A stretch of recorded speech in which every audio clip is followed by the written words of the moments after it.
problemi është që ne jemi disa biznese që cënohemi ekonomikisht nga një nisëm që është marrë nga IKMT-ja Vlorë. Dhe kemi disa pika. Dhe diskutohet që ka dal një projekt, por ky projekt nuk është prezantuar dhe nuk është diskutuar me subjektet që cënohen për të lloj gjëje. Dhe kemi nxjerr 4 pika kryesore dhe kemi shtuar edhe një pikë në fund të 5. Duam që të kemi sot ose në ditët në vazhdim brenda afatit që na është lënë për prishjen e objekteve, të kemi një takim dhe diskutim për projektin, pasi ne jemi kundra këtij projekti sepse nuk e njohim si projekt. Pika e dytë është që kushtet klimaterike në Vlorë na kanë detyruar që të montojmë këto struktura të qëndrueshme dhe me xhama. E kemi provuar me çadra dhe i kemi hequr dhe kemi investuar përsëri me këto struktura. E dim se çfarë janë çadrat, na e ka marrë era dhe s'ka ndim ku kanë vajtur, plus janë dhe shumë të rrezikshme për njerëzit.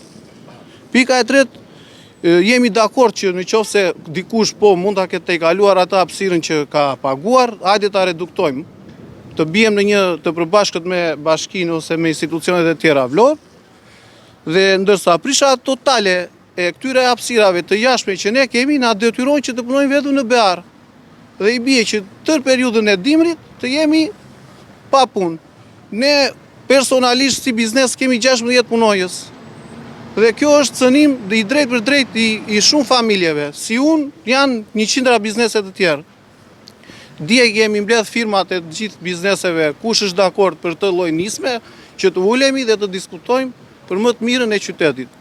Po të bëhet nga evidencat që kemi nxjerr nga taksat vendore Vlorë, bëhet fjalë për 2.5 milion euro taksa që ne paguajmë që të gjithë bizneset bashkë. Dhe kjo është një cënim shumë i madh për Bashkinë Vlorë, sikur ne nëse nuk bëjmë dakord për të lloj nisme, t'i mbyllim lokalet në datë 26-27 deri dhe për festa dhe të ta shikojnë se sa cënohen ekonomikisht Bashkia Vlorë nga kjo lloj nisme. Pse ishit detyruar të vini në formë manifestimi sot? S'është manifestim. Jo, nuk janë manifestim, ne s'kemi as pankarta, as po bërtasim, as po zihemi, as po konfrontohemi, jemi shumë të qetë. Duam, sot kemi ardhur që të tregojmë që jemi shumë veta dhe duam të ulemi, të diskutojmë për ecurinë e këtij projekti. Kaq. Kërkoni takim me kryebashkiaken? Jo, e kemi nisur që dje faktikisht ne dinim që do ishte Elisi akoma, por dje në darkë pasaj doli njoftimi se këtë nisme kemi marrë që në mëngjes. Dhe në drek pasaj në ora 4:30 nuk e di se si u bë, erdhi njoftim që sot emërohet kryetarja e re. I urojmë sukses e kryetares së re. Besoj. Do një informacion mbi modelin e ri të këtyre hapësirave si do të bëhen, keni? Asnjë ide. Në 2024 në maj që nga miratuar një rregullore e SPL-s që dje e pam, pavarësisht se duhet të ishte kur merren vendime në lidhje me bizneset, mendoj që në Këshillin Bashkiak duhet të ketë minimumi 10-12 biznese që përfaqësojnë bizneset e Vlorës, ose një bord nga ne që të marrin vesh se çfarë do bëhet, si do bëhet, na shkon për shtat kjo lloj gjëje, taksa që do pagojmë, të gjitha këto. Nuk kemi ide, nuk ka asnjë projekt. Projektin e ri. Nuk kemi projekt, nuk ka projekt. Deri tani nuk na është përfaqësuar. Ata po prishin pa projekt? Po prishin pa projekt, po. Po prishin pa projekt. Dhe po prishin deri në rikthim në gjendje fillestare. Gjithë ato lekë që janë hedhur nga bizneset, kjo është situata. Dhe jemi vërtet në një situatë në ajër. Ju kërkoni ndërprerjen e prishjeve, mos vazhdimin derisa. Po normale, të sqarohet, çfarë do bëjmë? Kush është më e mira, është që ti modifikojmë vetë? Se mas e projekti që do vi, kush e di kur vinë, mund të jetë si ato që kemi bërë. Ka lokale që janë rinovuar tani së afërm, janë shumë bukura dhe ato. Pse duhet të prishen? Kjo është idea.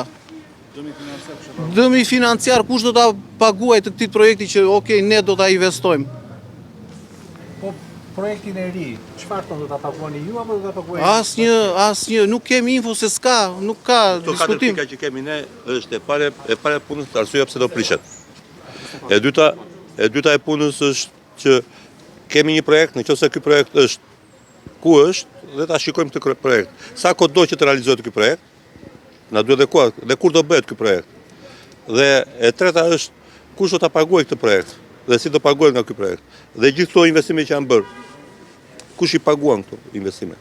si do na rikthehen, ndoshta do ketë në një formulim financiar që do këto do na kthehen në bazë të taksave, do ulen taksat për kaq vjet, ose do ngrihen taksat për kaq vjet për të paguar atë që është. Do gjejmë një mënyrë si të paguar, se asnjë nga bizneset s'ka lekë që të paguajë të tepërta. Këto janë 4 pika që duhet. Keni bërë dhe një protestë simbolike për gjatë mbrëmjes së djeshme, Po. keni fikur dritat e biznesit. Çfarë simbolizon ajo? Ajo simbolizon që nëse na prishen me dhunë bizneset, Lungomarja ka për të qenë gjithë e fikur. Ashtu si e pa dije, do ta shikoni për tërë kohën. Derisa ne të realizojmë ato që kemi për të realizuar. Ne jemi futur për të bërë biznes, nuk kemi futur për të bërë as parti, as institucion. A e përballon dot biznesi i Vlorës me taksa dhe tarifa vendore të vazhdojë që të ketë punojës, ketë siguracionin e punojësve të mbijetojë? Nëse organizohemi, patjetër.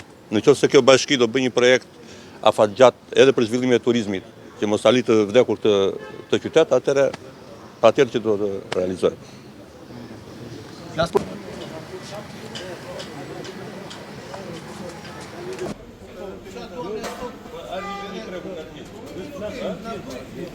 Këtu, bashkë biznesmenët jemi këtu gjithë bashkë. Ne bëjmë një abi, unë të paktën me çka bërëm moment me shokët e mi, biznesmenë, prishet ndodhin në momente shumë të papërshtatshme para punës. Marrë rastin e parë, prishet e bërë në fund të qershorit. Ne Lungomare punohet me kohë shumë të kufizuar për faktin që ajo i ka ngelur pjesës së turizmit. Turizmi ne të gjithë e dim kur vjen, kur punohet, sa kohë punohet me turizmin. Pjesa tjetër, ku nuk është turizmi, atje është zonë, mund t'i themi zonë e vdekur në kuptimin e asaj. Nuk mbijeton dot. Më thënë, je në nivel mbijetese, po dhe po e kap edhe atë nivel e mbijetesës. Ndodhi, prishja e parë ka ndodhur në fund të qershorit. Ne prisim korrigush që u penalizuam me atë. Tani ndodh në fund të nëndorit. Ne presim 10-15 ditë të janarit të kompensojmë diçka që të paguajmë taksat, paguajmë punëtorët, po arritëm gjithmonë. Biznesa kanë kaq kohë, po të drejtohen, po të ketë vëmendje bashkia, po shteti qendror, po shteti vendor, sa biznese mund të kesh me kredira bankare. Personalisht, unë kam 30 vjet në biznes, vazhdoj të jem me kredira. Ai që është biznes i rregullt, është taksapagues i rregullt, nuk arrin dot të bëj gradacela, apo të bëj pallate, ku di. Biznesi jonë është në ato kulmet e në nivelet e varfërisë. Çfarë shpjegimi jepni kësaj? Sepse nuk Çfarë shpjegimi jepni kësaj gjëje që gjithmonë prishin në momentin e gabuar? këtë unë nuk arrit ta kuptoj, është gjë pa studiuar, gjë pa menduar, ndash nga vendorët, nga qendrorët, nuk e shë menduar për këtë njëri që po vuan kaq shumë.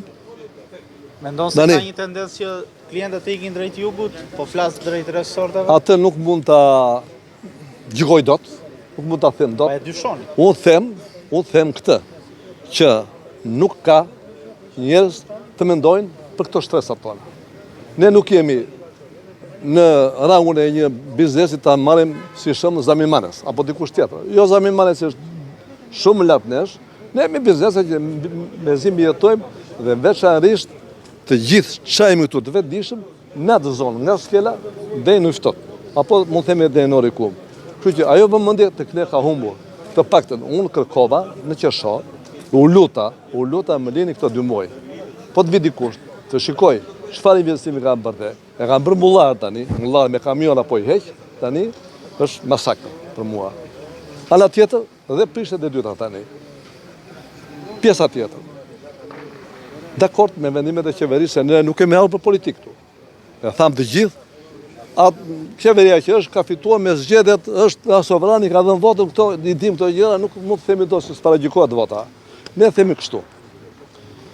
E para që e thash, prishet në momente jo caktuara dhe në vende ku kategorikisht nuk pengohet asnjë gjë, as për kalimin e komisorit, as një problem tjetër, ti vjen e prish, pa një lloj sensi dhe këto gjëra ne na kanë sjellë këtu. Faleminderit shumë zotë. Faleminderit juve.